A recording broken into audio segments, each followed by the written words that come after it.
출애굽기 1장 8절부터 14절 말씀 보겠습니다. 요셉을 알지 못하는 새 왕이 일어나 애굽을 다스리더니 그가 그 백성에게 이르되 이 백성 이스라엘 자손이 우리보다 많고 강하도다. 자, 우리가 그들에게 대하여 지혜롭게 하자. 두렵건대 그들이 더 많게 되면 전쟁이 일어날 때에 우리 대적과 합하여 우리와 싸우고 이 땅에서 나갈까 하노라 하고 감독들을 그들 위에 세우고 그들에게 무거운 짐을 지워 괴롭게 하여 그들에게 바로를 위하여 국고성 비동과 라암셋을 건축하게 하니라. 그러나 학대를 받을수록 더욱 번성하여 퍼져나가니 애굽 사람이 이스라엘 자손으로 말미암아 근심하여 이스라엘 자손에게 일을 엄하게 시켜 어려운 노동으로 그들의 생활을 괴롭게 하니 곧 흙 이기기와 벽돌 굽기와 농사의 여러 가지 일이라. 그 시키는 일이 모두 엄하였더라. 아멘. 창세기에서 가장 중요한 내용은 하나님께서 사람을 하나님의 형상대로 창조하신 겁니다. 아니, 하나님께서는 분명히 사람만 창조하신 게 아니라 다른 모든 것도 창조하시지 않았느냐. 더군다나 사람은 모든 피조물 가운데 가장 나중에 창조하신 거 아니냐, 이렇게 말할 수 있습니다만, 모든 창조하신 것 가운데 하나님이 가장 소중하게 여기고 가장 귀하게 여기는 것은 사람입니다. 마태복음 6장을 보면 하나님께서 창조하신 피조물 중에 공중의 새를 하나님이 얼마나 소중하게 신실하게 돌보신지를 말씀하셨습니다. 그러면서도 너희는 이것들보다 귀하지 아니하냐. 하나님은 공중의 새를 신실하게 돌보시지만 하나님이 더 소중하게 여기시는 것은 너희다 하는 것을 드러내셨습니다.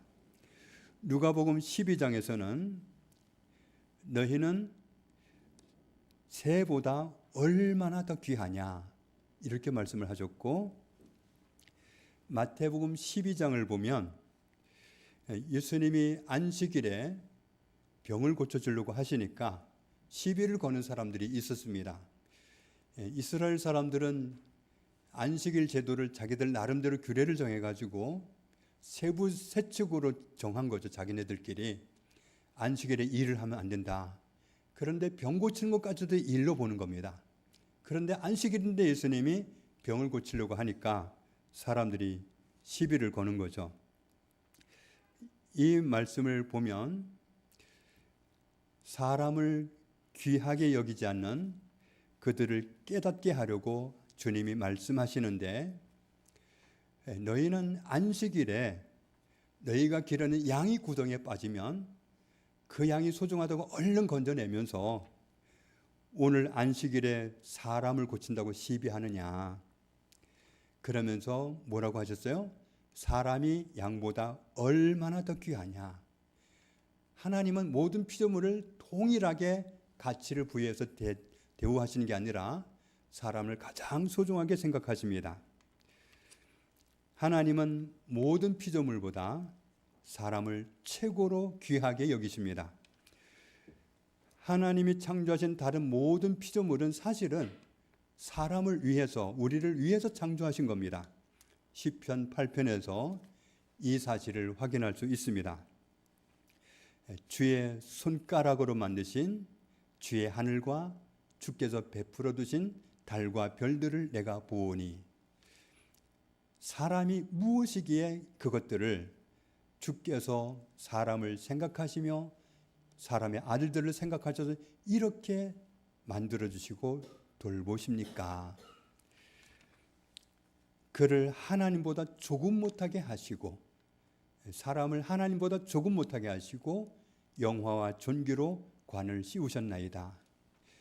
주의 손으로 만드신 것을 다스리게 하시고, 하나님이 만드신 다른 모든 피조물은 사람에게 다스리게 하시고, 만물을 우리 발 아래 두셨으니 곧 모든 소와 양과 들짐승이며 공중의 새와 바다의 물고기와 바닷길에 다니는 것이니이다. 그렇다면 하나님께서는 왜 그토록 사람을 소중한 존재로 창조하셨을까요? 하나님 나라를 세우시기 위해서입니다. 하나님 나라의 핵심은 하나님이 계시는 겁니다. 하나님이 계시는 곳이 하나님의 나라예요.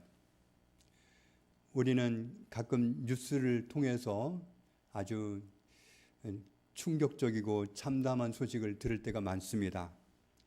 이슬람 사람들이 자살 폭탄 테러를 일으키든지 총기 난사를 해서 애꿎은 사람들의 생명을 앗아가는 그런 모습을 보면서 저 사람들은 도대체 어떻게 저렇게 할 수 있을까, 그렇게 생각할 수 있습니다. 그런데 그 사람들 가운데 왜 그런 일이 일어나느냐 하면 구원관 때문입니다. 이슬람 사람들은, 무슬림들은 어떻게 구원하는지 알고 있느냐 하면, 하나는 알라가 구원해 주면 구원받는다, 이렇게 알고 있습니다. 그럼 알라가 나를 구원해 줬는지 안 했는지 어떻게 아느냐? 죽어봐야 한다, 이렇게 생각합니다. 또 하나는 착한 일을 하면 구원받는다고 생각합니다. 그래서 무슬림들은 착하게 살려고 애를 씁니다. 또 한 가지, 메카에 있는 자기들 성지를 순례하고 오면 그 사람은 구원받습니다. 그래서 메카의 성지를 순례하러 갔다가 수백 명씩 압살을 당해서 죽는 일까지 막 발생하는데, 그런데도 가는 이유는 뭐냐면, 죽으면 두려워서 안 가야 되는데 왜 가느냐 하면, 거기 가서 죽어도 천국에 간다, 이렇게 가르쳤기 때문에 그렇게 합니다. 또 마지막 구원의 방법은 아주 확실한 구원의 방법이라고 하는데, 심판도 안 받고 구원받는 길이 있다고 가르칩니다. 그게 뭐냐면 지하드, 그 사람들이 말하는 전쟁에서 자살을 했던, 죽임을 당했던, 말하자면 자살 폭탄 테러를 일으켰는데 자기들과 동조하지 않은 사람들 아주 많이 죽였단 말이죠. 그리고 그 사람이 거기서 죽었어요. 그러면 무조건 천국이다. 그 사람은 볼 것도 없다. 무조건 천국이다. 그러면서, 그런데 정말 특이한 건 이 사람들이 가는 천국에는 그 사람들이 믿는 알라라는 신이 없답니다. 왜냐하면 알라가 있으면 얼마나 불편하겠느냐는 거예요. 그래서 걔들이 가는 천국에는 알라가 없다. 대신에 뭐가 있느냐 하면 남자를 전혀 알지 못하는 완전 처녀 72명이 그 순교자를 기다리고 있다, 이렇게 가르칩니다. 그래서 젊은 청년들이 거기에 유혹을 당해가지고 아무것도 모르고 빠져들어서 그렇게 자살 폭탄 테러를 일으키고 희생제물이 되는 겁니다. 그러나 하나님 없는 곳은 천국이 아닙니다. 창세기 1장에서 사람을 하나님의 형상대로 창조하시고 즉시로 언약을 선포하셨습니다. 28절을 보면 복을 선포하시고 생육하고 번성하여 땅에 충만하라.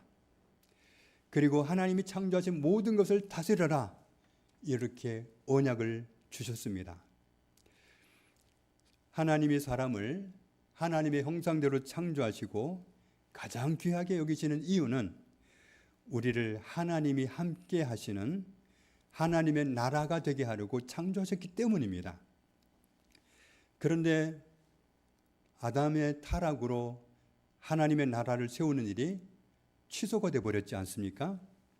그러나 창세기 3장에서 하나님은 여자의 후손을 보내서 하나님의 나라를 다시 세울 수 있기 위해서 우리를 구원하신다고 말씀하셨습니다.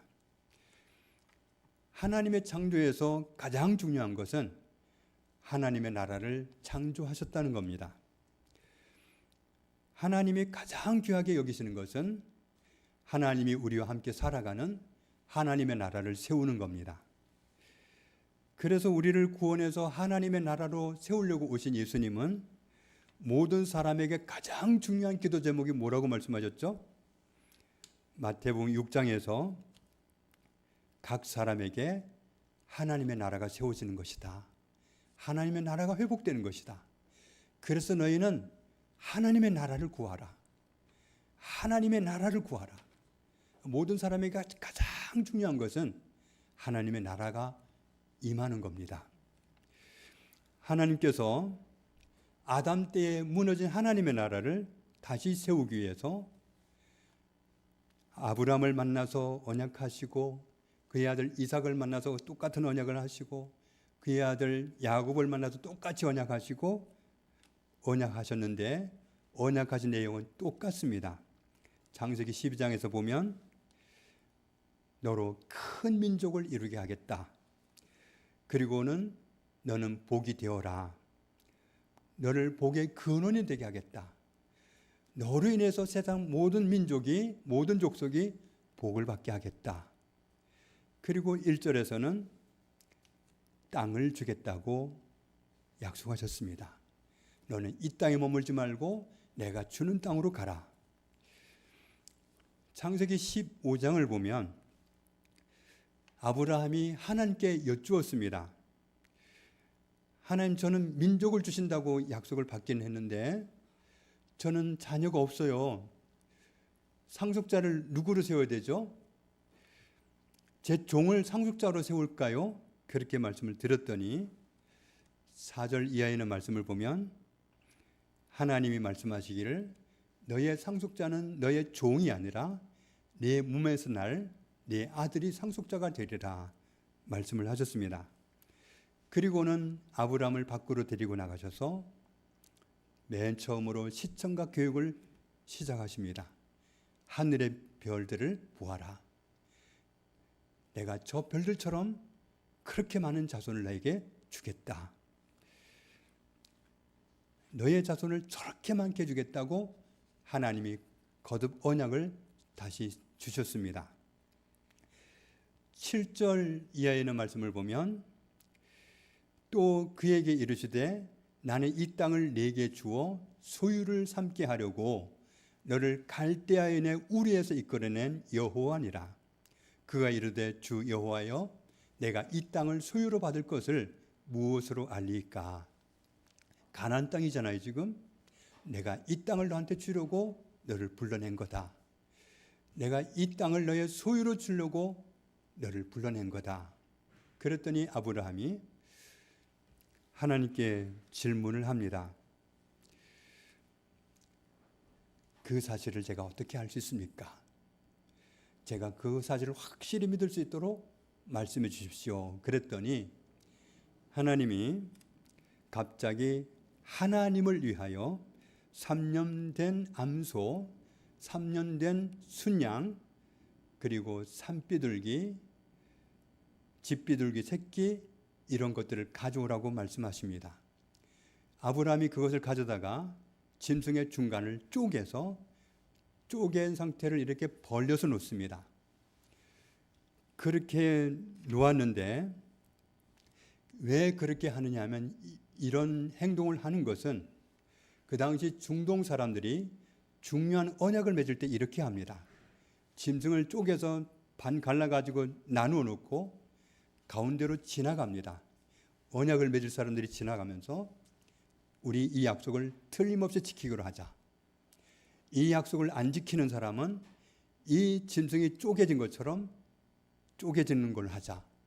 이런 언약을 중동 사람들은 맺었는데 하나님이 그 언약을 아브라함과 맺겠다고 하신 겁니다. 쪼개서 버려놓은 가운데로 언약을 맺은 사람들이 지나가야 되는데 이 약속을 안 지키면 내가 이렇게 쪼개짐을 당하리라. 이런 뜻이 들어 있습니다.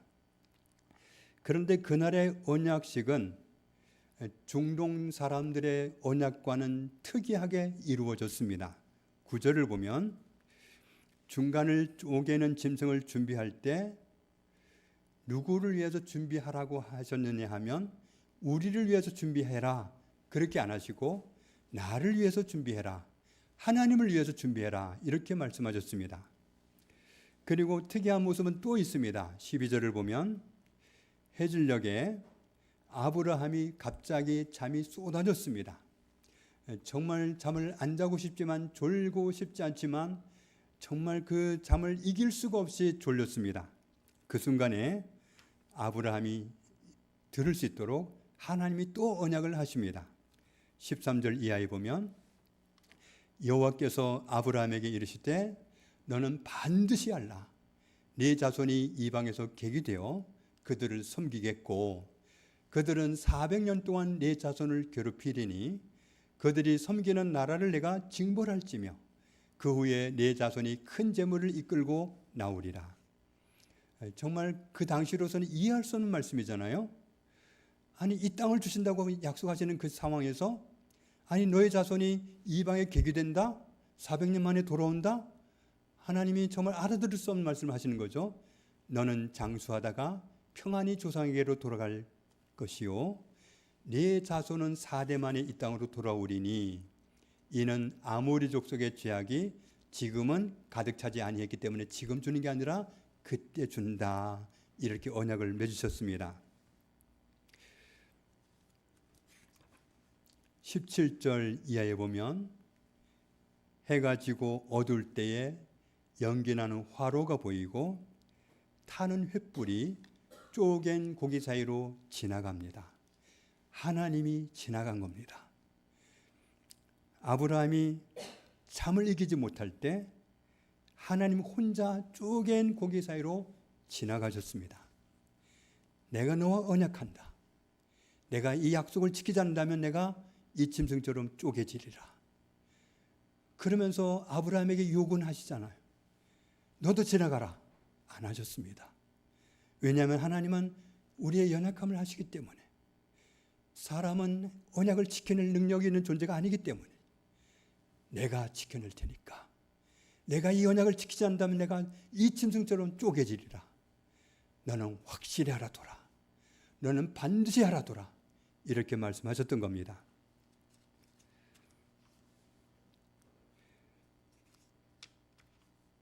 하나님의 언약이 어떻게 성취되었는지를 보겠습니다. 아브라함, 이삭, 야곱에게 하셨던 동일하신 언약이 너는 복이 되어라. 너로 인해서 모든 민족이 복을 받게 하겠다. 그런데 이 언약이 어떻게 성취되었는지를 요셉을 통해서 확인할 수 있습니다.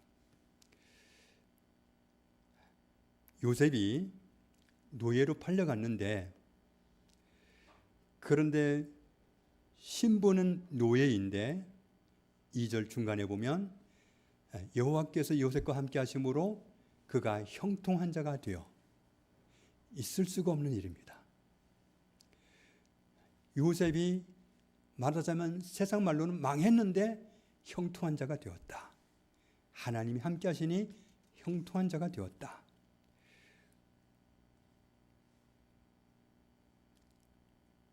5절 중간에도 여호와께서 요셉을 위하여 그 애굽 사람의 집에 복을 내리심으로 여호와의 복이 보디발의 집과 보디발의 밭에 있는 모든 소유에 미친지라. 요셉만 복을 받는 게 아니라 요셉 때문에 그를 노예로 고용한 보디발의 가문이 복을 받더라. 과연 하나님이 함께 하시고 언약이 있는 하나님의 사람이 망하는 위치에 간 것 같은데 그런데도 그 사람이 복을 받고 그 사람 때문에 다른 사람들이 같이 복을 받는 것을 보여줍니다. 23절을 보면 요셉은 억울한 누명을 쓰고 감옥에 갇히기까지 했는데 하나님이 함께 하시니 여호와께서 그를 범사에 형통하게 하셨더라. 점점 악재가 겹쳤는데 그러면 더 망가지는 게 아니라 여호와께서 그를 범사에 형통하게 하셨더라. 41장에 가면 요셉은 애굽에서 국무총리가 되는 그런 은혜까지 입습니다. 국무총리로 있는 동안에 온 세상 사람이 굶어 죽을 수밖에 없는 7년 기근이 닥쳤습니다. 그런데 하나님이 함께하는 요셉은 애굽의 국무총리로 있으면서 굶어 죽을 위기에 처했던 애굽 사람들을 그 기근에서 건져냈을 뿐만 아니라 세상 모든 나라들을 기근에서 건져내는 그런 정말 세상 사람을 다 복받게 하는 복의 근원으로 살아가는 그런 은혜를 누렸습니다. 과연 하나님이 함께 하셔서 하나님의 나라를 이루고 살았던 요셉이 복이 되었고 복의 근원이 된 것을 확인할 수 있습니다.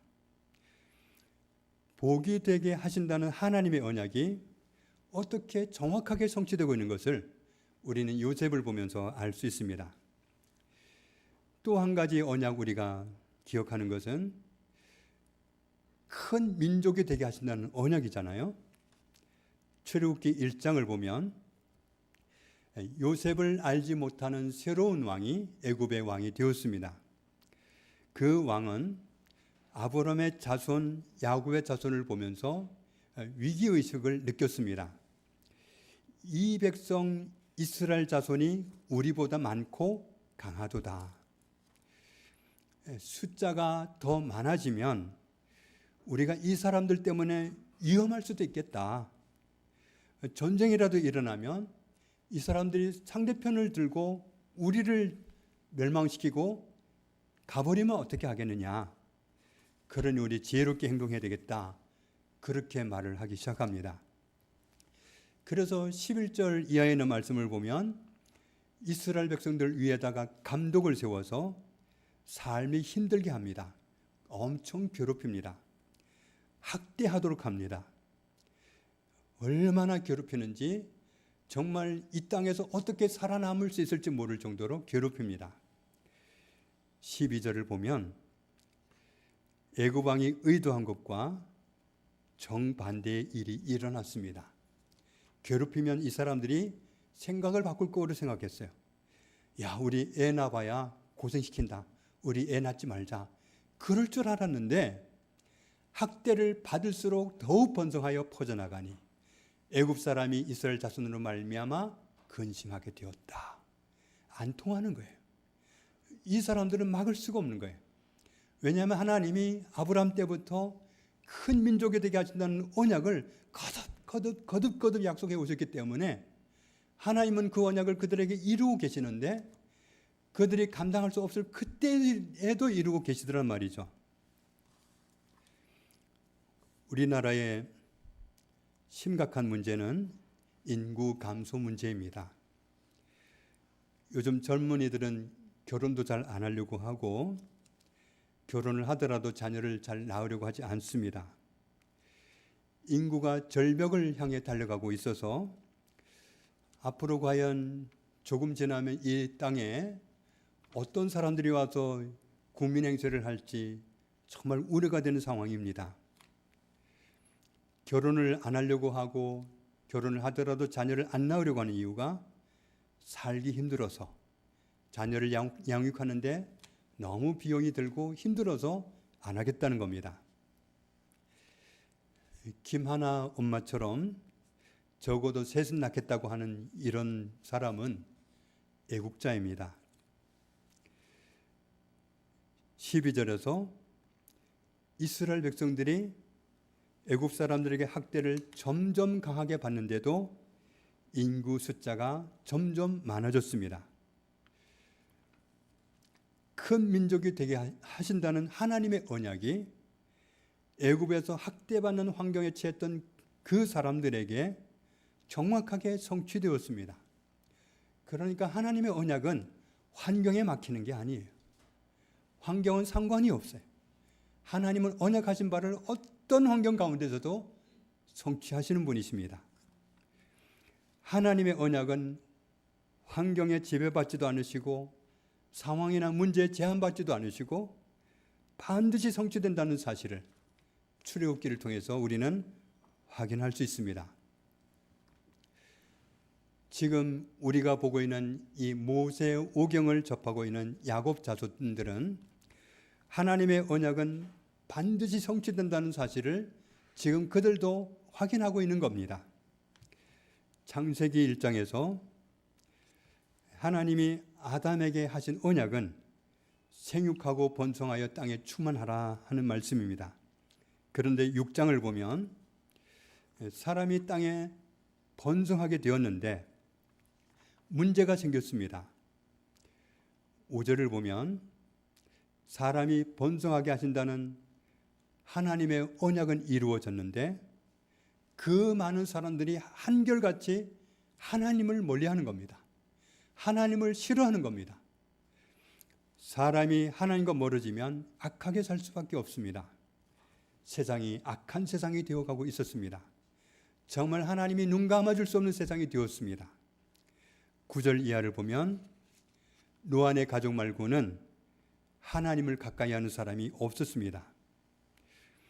하나님이 생육하고 번성하여 온 땅에 충만하라고 하는 그 언약을 주셨을 때는 사람들이 하나님을 모시고 하나님의 나라를 이루기 원하셔서 그렇게 언약을 주신 것이지, 무슨 짓을 해도 괜찮아, 아무렇게나 살아도 괜찮아, 많기만 해라, 이런 의도는 전혀 아니거든요.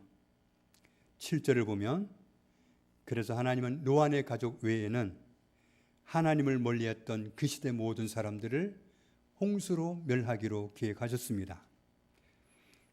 창세기 9장을 보면 홍수를 통해서 세상을 심판하시고 나니까 노아의 식구만 달랑 남았습니다.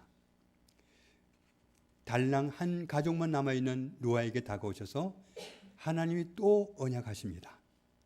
생육하고 번성하여 땅에 충만하라.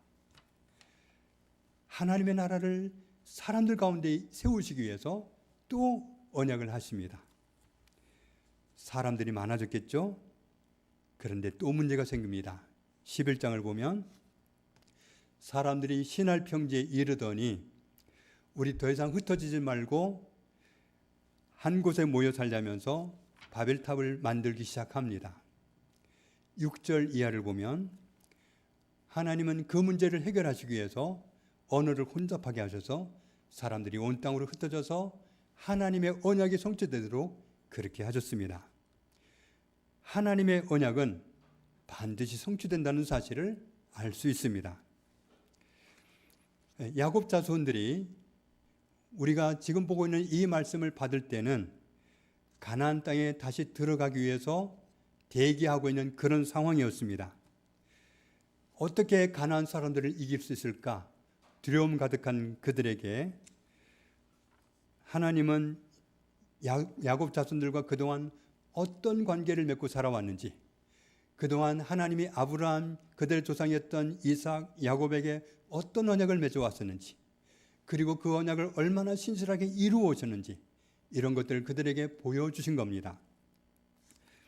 그들의 조상들과 언약 맺으신 대로 신실하게 언약을 성취하신 사실을 확인시켜 주시면서 가나안 땅을 그들에게 들어가라고 하시는데 왜 가나안 땅, 그 위험한 땅을 들어가라고 하느냐?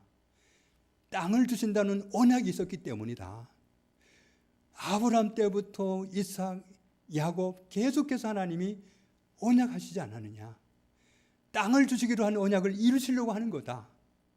하나님이 언약을 성취하려고 하시는 것이지 너희를 죽이려고 가라고 하는 거 아니다. 이 사실을 발견하게 하는 것이 모세의 오경입니다. 하나님의 언약을 믿음으로 수용하는 사람들에게 하나님은 언약을 이루어 주십니다. 가나안 땅을 점령하기 위해서, 그 거인들이 사는 그 땅을 점령하기 위해서 이스라엘 백성들이 뭔가 새로운 무기를 개발하고 무슨 새로운 훈련을 몇 날 며칠을 하고 무슨 훈련 계획이 있고 그런 게 전혀 아니었습니다. 아무것도 준비할 것이 없었고 아무것도 훈련할 것이 없었습니다. 하나님의 언약은 하나님이 이루실 거기 때문에 하나님의 언약을 믿고 따라가면 그냥 누리는 것이 하나님의 언약입니다. 그래서 하나님이 언약하셨으면 하나님이 반드시 이루시는구나, 이 진리만 터득하면 순종함으로 하나님과 따라 나서고 가나안 땅을 누릴 수 있다는 사실을 알게 해주시는 것이 모세 오경을 통해서 이스라엘 백성들에게 주시고자 하는 메시지였습니다. 야곱 자손은 가나안 땅을 점령으로 가야 할 사람들이지만 애굽에서 노예 신분으로 전락했기 때문에 애굽에서 나올 수도 없는 사람들이었습니다. 그런데 하나님이 구원해 내셨잖아요. 출애굽기 11장을 보면 하나님이 애굽 땅에 10가지 재앙을 내리셨는데 10번째 재앙을 당하면서 애굽의 바로 왕도 애굽의 모든 사람들도 전부 다 하나님께 겁을 집어먹었습니다. 정말 하나님은 두려운 분이다. 하나님은 정말 무서운 분이다. 이분한테 대들었다가는, 이분한테 고집을 피웠다가는 아무도 살아남지 못한다. 이 사실을 결론을 내렸습니다. 애굽 땅에는 첫 번째 태어난 사람, 첫 번째 태어난 짐승이 죽는다고 예고하신 그 예고를 사실 바로왕과 애굽 사람들은 안 믿었어요. 아니, 하나님이 뭐 집집마다 사람 보내가지고 호구조사한 것도 없고 마지로 태어난지 꼴찌로 태어난지 조사한 적도 없는데 하나님인들 무슨 수로 첫째 태어난 사람을 다 죽이고 첫째 태어난 짐승을 다 죽일까? 안 믿었어요. 그런데 어느 날 한밤중에 모든 처음 태어난 사람이 다 죽어나가고 모든 처음 태어난 짐승이 다 죽어나가는 모습을 보고 애굽의 바로왕은 기겁을 한 겁니다. 모든 애굽 사람들이 기겁을 한 겁니다. 그래서 하나님이 미리 알려주셨던 것처럼 야곱 자손들을 쫓아내듯이 내보냈습니다. 그동안은 그렇게 붙잡고 안 보내주더니 제발 나가달라고 쫓아내듯이 내보냈습니다.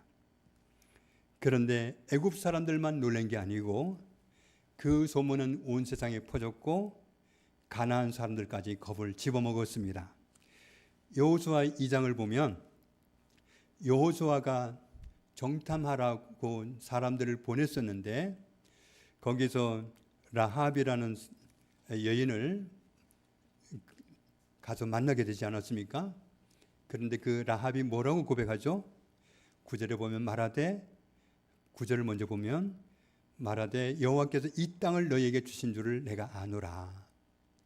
이 땅이 우리가 살지만 우리 땅이 아니고 이 땅은 너희 거란 거 우리 알아. 우리가 너희를 심히 두려워하고 이 땅 주민들이 다 너희 앞에서 간담이 녹았어. 이는 너희가 애굽에서 나올 때에 여호와께서 너희 앞에서 홍해물을 마르게 하신 일과 누가 바닷물을 마르게 하겠어요? 우리 다 알고 있다. 하나님이 너희 앞에서 홍해물을 마르게 하신 일 알고 있고 너희가 요단 저쪽에 있는 아모리 사람의 두 왕 시혼과 옥에게 행한 일, 곧 그들을 전멸시키는 일을 우리가 들었다. 우리가 듣자 곧 마음이 녹았고 너희로 말미암아 사람이 정신을 잃었나니 너희의 하나님 여호와는 위로는 하늘에서도 아래로는 땅에서도 하나님이시야. 하나님을 누가 당하겠어? 이 땅은 너희 거야. 그래서 너희를 숨겨준 거야. 그래서 너희를 고발하지 않은 거야. 라합이라는 여인이 그렇게 말을 했습니다. 9장을 보면 이스라엘 백성들이 가나안 땅으로 계속 점령해 가고 있을 때 가까운 데 살고 있던 기브온 사람들이 야곱 자손과 가까운 거리에 있는 사실을 알면서도 일부러 먼 곳에서 온 것처럼 연극을 합니다. 그러면서 우리 먼 곳에서 왔는데 사이좋게 지내고 싶어서 왔다고, 우리 좀 사이좋게 지내도록 조약을 맺자고 찾아왔습니다. 하나님이 야곱 자손들 가운데서 계시면서 어떻게 역사하셨는지 소문을 들어서 알았기 때문에 두려워서 미리 선수친 겁니다. 애굽에서 하나님이 10가지 재앙을 내리신 것은 고집부리는 바로왕과 애굽 사람들을 심판하는 성격도 있었지만 또 한편은 근본적으로 하나님이 어떤 분인지를 애굽 사람들에게와 온 세상 사람들에게 드러내기를 원하셨던 겁니다. 출애굽 2세대 사람들은 모세 오경을 통해서 하나님이 얼마나 언약에 신실한 분인지를 알았기 때문에 가나안 땅으로 가라고 하시는 하나님의 명령에 순종할 수 있었습니다. 우리도 오늘 출애굽기 1장 말씀을 통해서 큰 민족이 되게 하신다는 하나님의 언약이 얼마나 신실하게 이루어지고 있는지를 이 말씀을 보면서 알 수 있습니다. 우리 하나님은 언약을 반드시 이루시는 분이십니다. 가나안 땅을 정복하는 것은 야곱 자손이 이기기 위해서 무언가를 준비하고 갖춰야 되는, 그래야 이길 수 있는, 정복할 수 있는 그런 문제가 아니었습니다. 하나님의 언약이었기 때문에 하나님이 이루실 거고, 그래서 될 수밖에 없는 문제였습니다. 하나님의 계획이자 소원은 하나님의 형상대로 지음받은 모든 사람을 하나님의 나라로 삼고 함께 살기를 원하시는 겁니다. 가나안 땅에 살던 거인족들은 하나님이 싫어하는 죄를 범하면서 자신을 더럽히고 땅을 더럽히는 죄악 가운데 있었기 때문에 하나님은 그들은 몰아내시고 하나님을 따르고 있는 가나안 사람, 이스라엘 백성들을 가나안 땅에 심으셨던 겁니다. 하나님은 오래전에 아브라함에게 미리 말씀하신 대로 지금 그 땅을 야곱 자손에게 허락하시기 위해서, 하나님이 친히 그들과 함께 하시는 하나님의 나라를 만들시기 위해서 가나안 땅으로 들여보내고자 하셨던 겁니다. 디도서 2장을 보면 그리스도가 형벌받을 자리에 있었던 우리를 대신하여 자신을 주심은 모든 불법에서 우리를 속량하시고 우리를 깨끗하게 하사 선한 일을 열심히 하는 자기 백성이 되게 하려 하심이라. 하나님의 언약대로 예수 그리스도가 여자의 후손으로 오셔서 우리를 구원해 주시고 하나님의 나라 백성으로 불러주셨습니다. 하나님은 우리와 함께 살기를 원하십니다. 하나님과 내가 함께 사는 게 하나님의 나라입니다. 하나님은 하나님의 형상대로 지음받은 세상 모든 사람들과 함께 살아가는 하나님의 나라를 이루기 원하십니다. 언약을 이루시는 하나님이 신실하게 하나님의 나라를 이루실 것입니다. 우리에게도 언약을 이루셔서 하나님과 함께 살아가는 하나님의 나라가 되게 하셨습니다. 데살로니가전서 5장 말씀을 봅니다. 같이 읽습니다. 예수께서 우리를 위하여 죽으사 우리로 하여금 깨어있든지 자든지 자기와 함께 살게 하려 하셨느니라. 밤으로 낮으로 주님과 함께 살아가는 그곳이 하나님의 나라입니다. 내가 하나님과 함께 살면 내가 하나님의 나라입니다. 하나님 모든 사람이, 세상 모든 민족이 그렇게 되기를 원하십니다. 하나님이 함께 사는 사람이 하나님의 나라인데 그렇게 하기를 원하십니다. 우리가 하나님과 함께 살도록 하나님의 언약이 이루어졌습니다. 매 순간순간을 하나님과 함께 살아서 하나님의 나라로, 하나님을 기쁘시게 하는 사람으로 살아가는 저와 여러분 되시기를 주님의 이름으로 축복합니다. 아버지 감사합니다. 하나님의 언약은 하나님이 신실하셔서 반드시 이루십니다. 아브라함과 이삭과 야곱에게 허락하신 언약을 이루셨습니다. 아담에게 말씀하신 언약, 노아에게 하신 언약을 이루셨습니다. 모든 민족, 모든 사람을 하나님과 함께 살아가는 하나님의 나라 만들기를 그렇게도 원하신 하나님, 우리가 이 하나님의 뜻을 저버리지 않고 하나님과 주야로 함께 살아가는 하나님의 나라로 살게 해 주옵소서. 우리가 그렇게 늘 살아가기 원하오니 연약한 저희를 항상 도와 주옵소서. 예수님 이름으로 기도합니다. 아멘.